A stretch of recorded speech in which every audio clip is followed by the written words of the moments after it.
Reserve bank के governor Shaktikanta Das ने दुनिया भर के केंद्रीय बैंकों से आग्रह किया है कि इंटरनेशनल पेमेंट में स्टेबल कॉइन की जगह खुद की डिजिटल करेंसी को बढ़ावा दे। उन्होंने कहा है कि रेगुलेशन में स्टेबल कॉइन या क्रिप्टो के मुकाबले केंद्रीय बैंकों की डिजिटल करेंसी में बहुत सारे लाभ हैं। उन्होंने वॉशिंगटन में वर्ल्ड बैंक ग्रुप IMF के कार्यक्रम में यह बयान दिया है।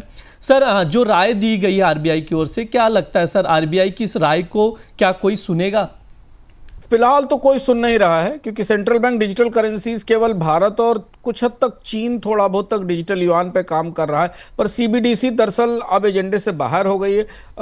डोनाल्ड ट्रंप की सरकार और डोनाल्ड ट्रंप खुद CBDC के घोर खिलाफ हैं, और इसलिए उन्होंने आने के बाद जीनियस एक्ट लाकर स्टेबल कॉइन को बढ़ावा देकर CBDC का जो डॉलर CBDC आना था फेडरल रिजर्व का, उस परियोजना को पूरी तरह रोक दिया है। दुनिया के बाकी देश भी, यूरोप के देश भी या जापान भी, जो बड़ी अर्थव्यवस्थाएं हैं, वो सेंट्रल बैंक डिजिटल करेंसी के पक्ष में नहीं दिखाई दे रही। इसके बजाय वो स्टेबल कॉइन और दूसरी पैरेलल करेंसीज को सपोर्ट करना चाहती हैं। तो भारत और चीन कुछ हद तक, भारत थोड़ा सक्रिय है और चीन कुछ हद तक इस कोशिश में है कि सेंट्रल बैंक डिजिटल करेंसी को मान्यता मिले।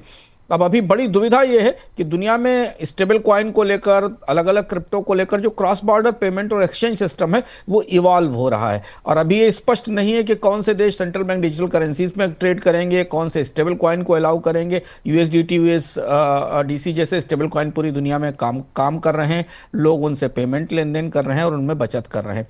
तो भारत ने इस बैठक में यह संकेत दिया है, अगर आप रिजर्व बैंक के गवर्नर के बयान का फलितार्थ निकालें या इसके निहित समझने की कोशिश करें, कि भारत स्टेबल कॉइन को जल्दी इजाज़त देने के पक्ष में नहीं दिखाई देता। रेगुलेटर का इशारा यह है कि वो स्टेबल कॉइन्स को भारत में शायद इजाज़त नहीं देंगे। इससे बेहतर कोशिश ये होगी कि RBI की जो सेंट्रल बैंक डिजिटल करेंसी यानी रुपए का जो डिजिटल अवतार है, उसे ही बढ़ावा दिया जाएगा।